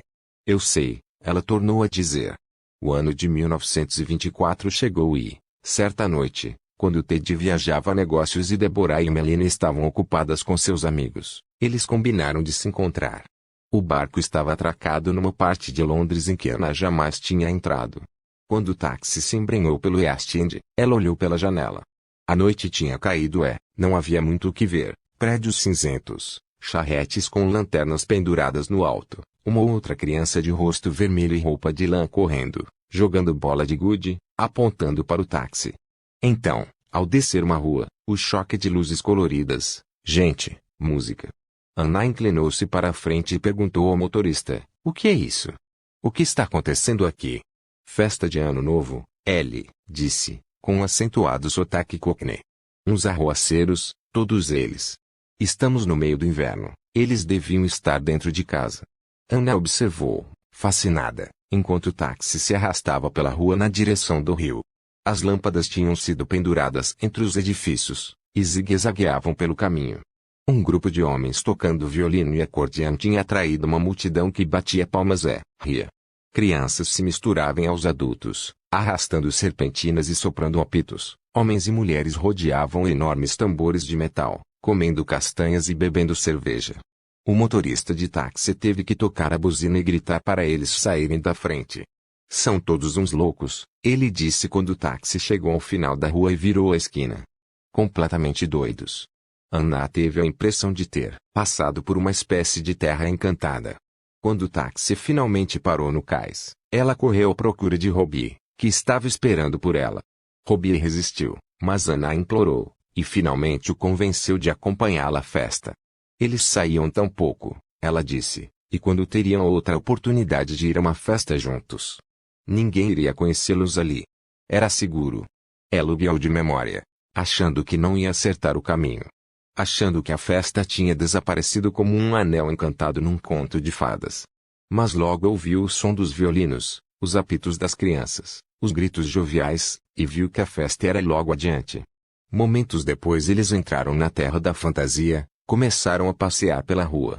O vento frio trouxe com ele o cheiro das castanhas assadas, do suor e da animação. Havia gente debruçada nas janelas, chamando quem estava embaixo, cantando, brindando o novo ano, se despedindo do velho. Anna olhava de olhos arregalados, agarrada no braço de Robbie, apontando para uma coisa e outra, rindo, encantada com as pessoas que tinham começado a dançar numa pista improvisada. Eles pararam para assistir, juntaram-se à multidão cada vez maior, encontraram lugar para sentar numa prancha de madeira apoiada em latas. Uma mulher gorda de rosto vermelho e uma massa de cabelo escuro e cacheado sentou-se num banquinho ao lado dos violinistas, cantando e batendo com um pandeiro nas coxas robustas. Vivas da plateia, gritos de entusiasmo, saias girando. Anna estava fascinada. Ela nunca tinha visto uma orgia daquelas. Já fora a muitas festas, mas, em comparação com aquilo, elas pareciam tão orquestradas, tão comportadas. Ela batia palmas, ria, apertava a mão de Robbie. Eles são maravilhosos, ela disse, sem conseguir tirar os olhos dos casais. Homens e mulheres de todos os tipos e tamanhos, de braços dados, dançando. Eles não são maravilhosos? Então Robbie disse em seu ouvido, eu estou com sede. Vamos achar algo para beber. Ela mal escutou, sacudiu a cabeça. Viu que estava aprendendo a respiração. Não. Não, vai você. Eu quero assistir. Ele hesitou. Eu não quero deixar você sozinha. Eu vou ficar bem aqui. Mal percebeu quando ele soltou a mão dela. Não teve tempo de vê-lo sair, tinha muita coisa para ver. Ouvir. Sentir. Depois ela se perguntou se deveria ter notado alguma coisa na voz dele. Se deveria ter percebido que o barulho, a confusão, a multidão em volta dele o estavam deixando sem ar. Mas ela não percebeu. Estava fascinada. O lugar de Robbie foi logo tomado, outra coxa encostou na dela. Ela olhou para o lado. Um homem baixo e forte, de costeletas vermelhas, chapéu de feltro marrom. O homem olhou para ela, inclinou-se e apontou para a pista de dança. Vamos dançar? O hálito dele cheirava fumo. Seus olhos eram claros, azuis, grudados nela. Ah! Não. Ela sorriu para ele. Obrigada. Eu estou com alguém. Ela olhou por cima do ombro, procurando por Robbie. Achou tê-lo visto do outro lado da rua. Parado ao lado de um barril de assar castanhas. Ele não vai demorar. O homem inclinou o rosto. Vamos. Só uma dança. Isso vai nos aquecer. Anna tornou a olhar para trás. Nem sinal de Robbie. Ele tinha dito para onde ia. Quanto tempo iria demorar? E então? O homem disse. Ela se virou para ele. Havia música em toda parte. Isso a fez se lembrar de uma rua que tinha visto em Paris anos antes. Durante sua lua de mel. Ela mordeu o lábio. Que mal faria uma dança. Por que não aproveitar a oportunidade? Está bem, ela aceitou, segurando a mão dele. Sorrindo nervosamente. Só não tenho certeza se vou saber dançar. O homem riu. Puxou-a pela mão e a levou até o meio da multidão. E ela estava dançando.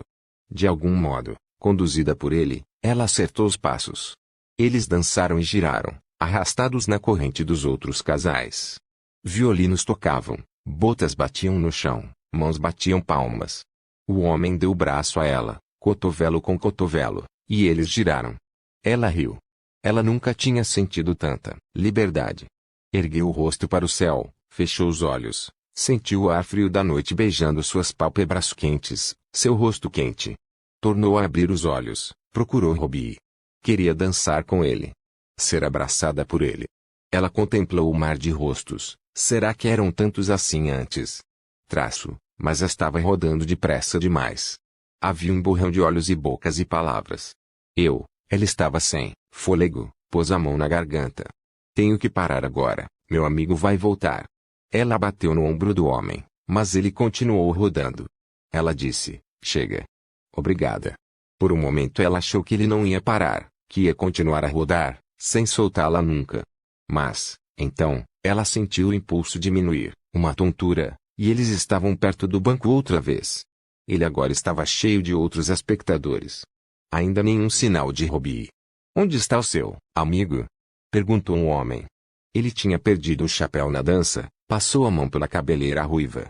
Ele já vem, disse Ana, examinando os rostos desconhecidos. Piscando os olhos para ver se a tonteira passava. Não vale a pena ficar sentada esperando, disse o homem. Você vai se resfriar. Não, disse Ana. Obrigada, mas eu vou esperar aqui. O homem a agarrou pelo pulso. Vamos. Vem, me fazer companhia. Não, disse Ana, desta vez com firmeza. Já chega. O homem soltou a mão dela. Sacudiu os ombros, passou os dedos pelas costeletas, o pescoço. Virou-se para ir embora. De repente, um vulto na escuridão. Uma sombra. Em cima deles. Robbie. Um cotovelo em seu ombro e ela estava caindo. Um grito. Dele. Do homem. Dela. Ana caiu sobre uma muralha de espectadores. A banda continuou a tocar, as palmas e as botas batendo no chão. De onde caiu, ela olhou para cima. Robbie estava sobre um homem. Primeiro batendo. Batendo. Sem parar. Pânico. Calor. Medo. Robbie, ela gritou. Robbie, para. Ela abriu caminho no meio da multidão, agarrando-se onde podia. A música tinha parado e as pessoas tinham se amontoado para ver a briga. Ela passou de qualquer jeito no meio delas. Foi até a frente. Agarrou a camisa de Robbie. Robbie. Ele a empurrou. Virou-se brevemente para ela. Olhos vazios, que não a estavam vendo. O homem deu um soco no rosto de Robbie. E pulou sobre ele. Sangue. Ana gritou. Não. Solte-o. Por favor, solte-o. Ela estava chorando. Alguém ajude, por favor. Ela nunca soube direito como terminou. Nunca soube o nome do homem que veio ajudá-la, que veio ajudar Robbie. Que tirou o homem de cima dele, que arrastou Robbie até o muro. Foi buscar copos de água, depois de uísque. Disse a ela para levar seu velho para casa e colocá-lo na cama. Quem quer que ele fosse, não tinha ficado surpreso com os acontecimentos. Tinha rido e dito a eles que não seria uma noite de sábado, nem de sexta-feira ou de quinta, aliás, se não houvesse alguma briga. Aí, ele tinha erguido os ombros, tinha dito a eles que Reid Wycliffe não era um mau sujeito, ele tinha estado na guerra, só isso, e não era o mesmo desde então. Então ele os mandou para casa, Robbie apoiado em Ana. Eles não atraíram um único olhar quando se afastaram, deixando a festa, alegria, as palmas para trás. Mais tarde, de volta ao barco, ela lavou o rosto dele. Ele se sentou no banco e ela se ajoelhou na frente dele. Ele não tinha dito quase nada depois que saíram da festa e ela não tinha querido perguntar o que lhe acontecera, porque ele tinha atacado, onde tinha estado. Ela adivinhou que ele estava fazendo essas mesmas perguntas a si mesmo, e tinha razão. O que será que aconteceu? Ele disse por fim. O que será que aconteceu? SHH, ela disse, apertando a toalha, molhada contra o rosto dele. Já acabou. Robbie sacudiu a cabeça. Fechou os olhos. Por baixo das pálpebras cerradas, seus pensamentos voavam. Ana mal escutou quando ele falou, eu teria matado. Ele murmurou. Que Deus me ajude, eu teria matado. Eles não tornaram a sair. Não depois disso. Ana culpava a si mesma, repreendia-se por não ter dado ouvidos a ele, por ter insistido que fossem as luzes, o barulho, a multidão. Ela havia lido sobre choque pós-traumático, devia ter sabido. Resolveu cuidar melhor dele no futuro. Lembrar-se de tudo porque ele tinha passado. Tratá-lo com carinho. E nunca mais mencionar o fato. Estava terminado. Não ia acontecer de novo. Ela se encarregaria disso. Uma semana depois, eles estavam deitados juntos, jogando seu jogo, imaginando que moravam numa cidadezinha isolada no topo do Himalaia, quando Robbie disse, estou cansado disto. Ana virou-se para ele. O que você gostaria de fazer? Eu quero que isto seja real. Eu também, Ana disse. Imagine se, não, Robbie disse. Por que não podemos tornar isto real? Querido, Anna disse carinhosamente, passando um dedo pelo rosto dele, pela cicatriz recente. Não sei se você se esqueceu, mas eu já sou casada. Ela tentava tratar o assunto com leveza. Fazê-lo rir, mas ele não riu. As pessoas se divorciam. Ela imaginou quem seriam essas pessoas. Sim, mas nós podíamos velejar para algum lugar, bem longe daqui, longe de todo mundo que conhecemos. Você não quer? Você sabe que eu quero, Anna disse. Com a nova lei, você só terá que provar adultério. Anna balançou a cabeça. Mas Ted não cometeu adultério. Certamente, Robbie disse, neste tempo todo que ele não é assim, disse Anna. Nunca foi muito interessado. Ela passou um dedo pelos lábios dele. Nem logo quando nos casamos. Só depois que encontrei você foi que percebi. Ela parou e se inclinou para beijá-lo. Foi que eu percebi. Ele é um tolo, disse Robbie. Ele olhou intensamente para ela e passou a mão de leve pelo braço dela, do ombro até o pulso. Deixe-o. O quê? Não vá para Riverton, ele disse. Ele estava sentado agora, tinha segurado os pulsos dela. Meu Deus, como ele era bonito. Fuja comigo. Você não está falando sério, ela disse, incerta. Você está brincando. Nunca falei mais sério. Simplesmente desaparecer? Simplesmente, desaparecer. Ela ficou calada por alguns instantes, refletindo. Eu não posso. Você sabe disso. Por quê? Ele largou os pulsos dela, saiu da cama e acendeu um cigarro. Por diversas razões, ela pensou um pouco. Emmeline, foda-se Emmeline. Anna levou um susto. Ela precisa de mim. Eu preciso de você. E precisava mesmo. Ela sabia disso. Uma necessidade ao mesmo tempo assustadora e embriagadora. Ela vai ficar bem, disse Robbie. Ela é mais forte do que você pensa.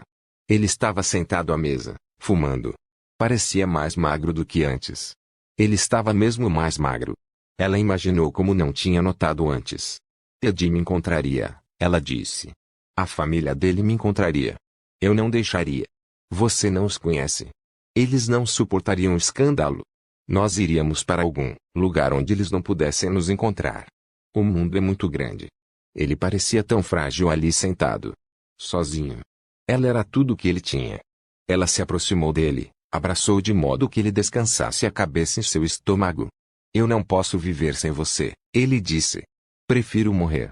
Ele falou isso com tanta naturalidade que ela estremeceu, ficou zangada consigo mesmo pelo prazer que sentiu ao ouvir aquelas palavras. Não diga isso, ela disse. Eu preciso estar com você, ele disse com simplicidade. E assim, ela deixou que ele planejasse. A grande fuga. Ele tinha parado de escrever poesia, só usava o caderno para rabiscar planos de fuga. Ela até ajudava às vezes. Era um jogo, ela dizia a si mesma, como os outros que eles costumavam jogar. Isso o deixava feliz e, além disso, ela mesma às vezes se empolgava com os planos. Com os lugares distantes onde eles poderiam viver, que poderiam conhecer, com as aventuras que iriam realizar. Um jogo. O jogo deles em seu mundo secreto. Ela não sabia, não podia saber, aonde tudo isso iria levar. Se soubesse, me disse mais tarde, ela o teria beijado pela última vez, e fugido dali o mais depressa possível.